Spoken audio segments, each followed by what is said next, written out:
I'm going to be showing you our study support mentor that helps connect students with different study supports on their given university's campus. So for example, this could connect learners to tutoring centers, to writing labs, academic workshops, so on and so forth. This is going to be a 24/7 mentor, so this is really great for ensuring equitable access to academic support even after business hours.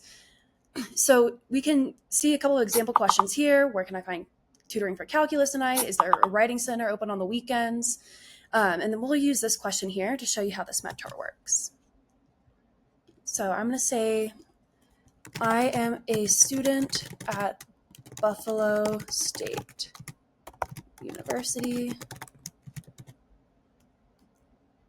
And then we're asking, is there a writing center open on the weekends? And what this will do is actually give you a yes or no answer, and it'll actually give you more information. If there is a support center, in this case, a writing center, it'll give you where this is located, what the hours are typically like, and then even additional options outside of the business hours of that writing center.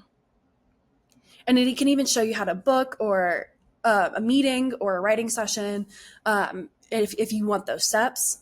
And you can also continue asking, can I schedule a virtual appointment? Which we already seen that last answer, but just as an example. And this is actually giving me the steps to book that session. All right, and that's basically how this works.